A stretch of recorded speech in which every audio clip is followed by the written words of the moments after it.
彼得後書第2章，頭擺有假先知在以色列民間出現，同樣也會有假教師在異教中間出現，佢哋會暗中帶入毀滅性嘅異端，甚至唔承認救贖佢哋嘅主宰，親腳就自取滅亡。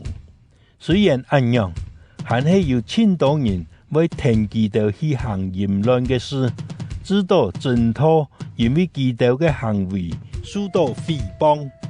呢度假教師為咗要滿足自家嘅貪心，會用齷齪嘅故事來騙佢哋嘅財物。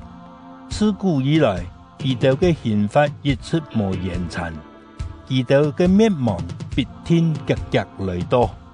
上帝並冇讓佢哋犯罪嘅天使，反轉將佢哋罰落地獄，關在黑暗中等候審判。上帝也冇讓上古嘅時代，反轉用大水浸死佢哋心中冇上帝嘅人，只有拯救傳揚正義嘅挪亞，留其他7個人。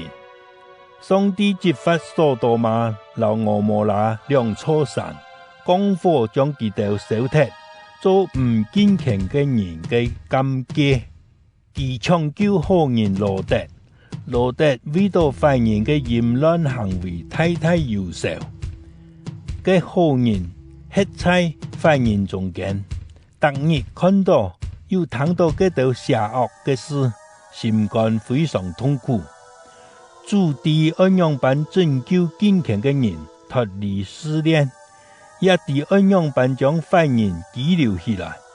特別係佢哋放縱肉體嘅情慾，藐視上帝主權嘅人，好在審判嘅日刑罰佢哋。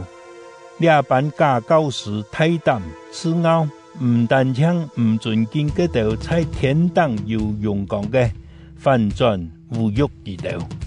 連佢哋力量老權能強過呢班假教師嘅天使，也冇用侮辱嘅話在主嘅面前過佢哋。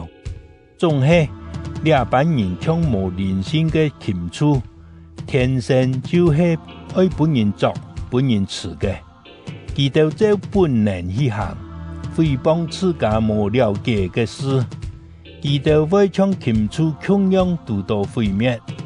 佢哋多行不義，最後會受到不義嘅報應。對佢哋來講，所謂快樂，就係在光天白日之下滿足肉體嘅情慾。佢哋非常骯髒又污穢，佢哋同意到工作吃飯嘅事，就拿詭詐來盡做快樂。佢哋好色嘅目珠專看淫婦，犯罪嘅慾望一直冇滿足，佢哋誘惑軟弱嘅人，佢哋習慣貪心，佢哋係上帝所救助嘅人，佢哋離開正路行歪路，同比爾嘅來巴蘭行同條路。巴蘭貪愛本義嘅錢財，因為自家所犯嘅罪受到擊發，唔會講話嘅理竟然發出人嘅聲音來攔住先知嘅骯當。呢條人像糟蹋嘅泉源，像暴風吹散嘅水氣。上帝為到佢哋保留嘅地方，係在烏暗嘅沉淵地帶。佢哋講碰風嘅狂話，用肉體嘅情慾誘惑佢哋針對糜爛嘅生活中突出來嘅人。佢哋答應愛本人自由，自家反轉做腐敗生活嘅奴才。因為人本物嘅制服就係物界嘅奴才。那些人通過認識愛道嘅主救主耶穌基督，脫離了世界腐敗嘅各種勢力，以後又本基督作戲，本基督制服。呢種人嘅結局就比先前還較慘。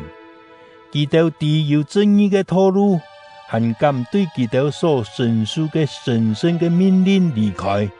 呢種人目的有正義嘅道路還較硬，俗語講清楚。教會回頭設計所要出來嘅也是主兒細聽又溫男來，伊條嘅情形就像按樣。